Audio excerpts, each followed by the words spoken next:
Uma empresa de cerveja foi a campo em 11 países para saber o que os pais de crianças e adolescentes dizem sobre o consumo de álcool entre os seus filhos.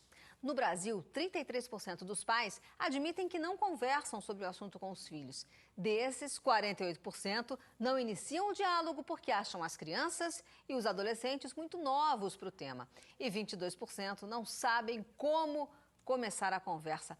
Para os pais brasileiros, filhos a partir dos 9 anos já estão preparados para ouvir recomendações e cuidados sobre o consumo de bebida alcoólica. Nós trouxemos aqui o Nilton Gurman, que é representante de dois movimentos, o Viva Vitão e o Não Foi Acidente, para conversar com a gente.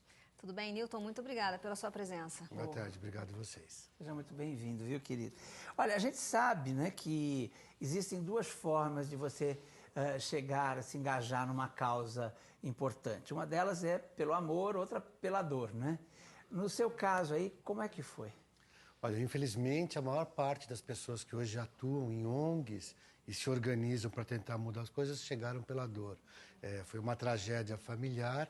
Eu tive um sobrinho assassinado por uma motorista embriagada. Nossa Senhora. E no caso do Rafael, que também começou o movimento, ele teve a mãe e a irmã da mesma maneira assassinados, saindo de um shopping por um motorista embriagado. Então, infelizmente, foi pela dor. Pela dor, né? E eu acabei de falar uns dados aqui de uma pesquisa que ainda mostra que esse assunto, bebida alcoólica, ainda é muito pouco discutido nas famílias com as crianças e os adolescentes. Você acredita que o reflexo são justamente os acidentes de trânsito, como pano de fundo o álcool? Primeiro, me permite te corrigir, é o slogan da nossa campanha, não é acidente. Se a pessoa bebe e dirige, é crime, a gente não pode passar esse valor de acidente, que a gente está perpetuando essa situação. Aliás, eu adorei essa campanha de vocês, que muito se fala, né, de acidente de trânsito por consumo de álcool. Não é acidente, não é? Tudo aquilo que pode ser evitado, tudo aquilo que é previsível, não é acidente. Então, a gente tem um projeto de lei que está hoje no Congresso justamente falando isso, que é crime de trânsito, não é uma infração administrativa. Então, se a gente começar a ver como isso, a gente vai estar passando para todos os jovens esse valor, que é uma questão de cidadania. Agora, realmente, os pais não falam. A gente tem um trabalho de conscientização que a gente procura fazer justamente com o adolescente que vai tirar carta no próximo, então, pessoal que está no final de colegial. Então, nós vamos às escolas dar essas palestras. Você vai à escola dar palestra. Como é que você sente o jovem de hoje com relação ao álcool? Primeiro que a gente sempre procura na palestra falar das drogas lícitas, das ilícitas e até de remédio, que também pode causar crime de trânsito. A coisa que mais nos preocupa é que quando a gente vai começar a palestra, tentando ter uma linguagem com os jovens, a gente começa perguntando quem veio com o pai, quantos pais estavam sem cinto de segurança, quantos pais falaram ao celular, quantos pais cometeram alguma infração de passar sinal vermelho ou parar em lugar proibido. E a grande maioria dos adolescentes fala que o próprio pai deu esse exemplo. Então, quando a gente está falando de conversar... Esse mau exemplo, né? Mau exemplo, exemplo errado. Quando a gente está falando de conversar com o filho, claro, é fundamental que todos os assuntos, todos os tabus sejam conversados, tenha uma conversa aberta e franca entre pai e filho. Mas o que nos preocupa muito é aquela conversa não verbal, que é a conversa do exemplo. É o pai sair e almoçar fora com o filho, beber e sair dirigindo, falar ao celular, porque isso que ele está passando um valor para o filho. E ele está, talvez, criando um exemplo que ele mesmo vai ser vítima, que tomara que não ocorra com mais ninguém o que aconteceu com a nossa família. Ele vai receber um telefonema de madrugada que o filho dele...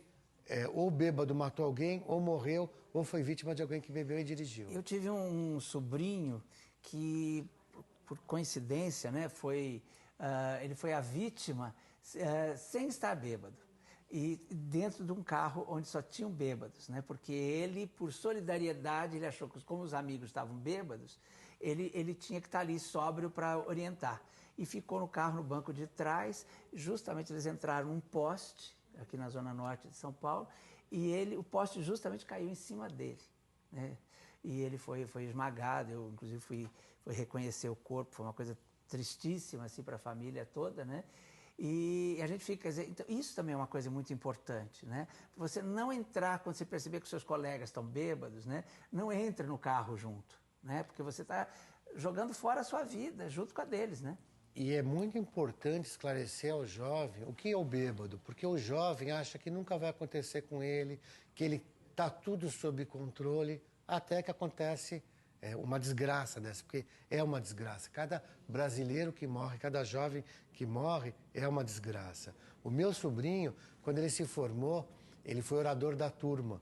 E no discurso dele ele disse o seguinte, que um amigo deles, o Fabinho, poderia estar ali se formando como administrador de empresa com eles, mas infelizmente foi com eles numa balada, bebeu e ao sair bateu numa árvore e morreu. Então meu sobrinho dizia, gente, a gente tem que acreditar no que os pais nos falam. Se beber qualquer quantidade, não dirija, porque você pode matar alguém, você pode acabar com a própria vida, ou a gente pode acabar sendo vítima de alguém que bebe e dirige, que desgraçadamente foi o que aconteceu com ele 6 meses depois. Ele, no dia que foi atropelado, ele foi a um jantar, achava que talvez fosse beber um vinho, ele não era de beber muito, mas mesmo assim ele preferiu deixar o carro na garagem e ir a pé. E ele estava voltando do jantar a pé, quando ele foi pego por essa motorista, por essa criminosa irresponsável, que estava numa rua que o limite era 30 por hora, a mais de 90, bêbada, bateu, derrubou a placa, que o limite era 30 por hora, capotou e atropelou ele na calçada. E ela está presa? Ela não foi nem indiciada ainda e já são 2 anos e meio. Por isso que a gente quer mudar a lei. Com certeza. Ô Newton, e que conselho que você dá para os pais que não conseguem conversar com os filhos sobre esse assunto? Se eles não conseguirem ter uma conversa franca, por mais difícil que seja, vai ser mais difícil eles irem reconhecer um corpo no IML, ou eles irem ter que reabilitar um filho, reensinar a andar, reensinar a comer, reensinar a falar, porque esse filho pode virar um sequelado. Ou pior do que isso, esse filho pode ele causar a morte de alguém, ou uma sequela grave de alguém. Então é uma conversa muito mais difícil. Então, por mais difícil que seja, essa conversa tem que acontecer. Esse exemplo de cidadania tem que ser dado. A própria discussão da nossa lei, a gente gostaria que ela fosse a todas as casas, porque aí as pessoas vão conseguir parar e pensar e rediscutir valores, que é o que a gente espera. Ô, Newton, o que você falou também é muito importante, né? Dá um exemplo, que às vezes a pessoa fica pensando assim, quando meu filho tiver determinada idade, aí eu toco nesse assunto. Mas eu acho que o exemplo é desde o início, né? Você falou aí sobre o cinto de segurança, então é quando você mostra que o seu filho tem que usar a cadeirinha também. Então é uma conversa que vai acontecendo naturalmente ao longo dos anos. Talvez seja mais eficaz do que um dia você chamar o filho para conversar. No dia a dia, realmente. E eu, quando tirei carta, os carros nem saíam de fábrica com cinto de segurança. E houve uma mudança comportamental. E é isso que a gente busca. Que os valores mudem, que o comportamento mude e que o Brasil pare de matar 66 mil pessoas por ano no trânsito. Newton, então, muito obrigada pelas suas informações e pela sua presença aqui no nosso programa. Eu só gostaria, se puder, pedir para as pessoas entrarem no nosso portal, www.nãofoiacidente.org, e dar sua assinatura para a nossa petição. Embora a gente não precise mais de assinatura, porque ela já está no Congresso, a gente quer legitimar que os congressistas votem a favor dessa lei, que eles tenham vontade política e coragem de punir quem usa qualquer tipo de droga lícita ou ilícita e mata e faça crimes. Obrigado.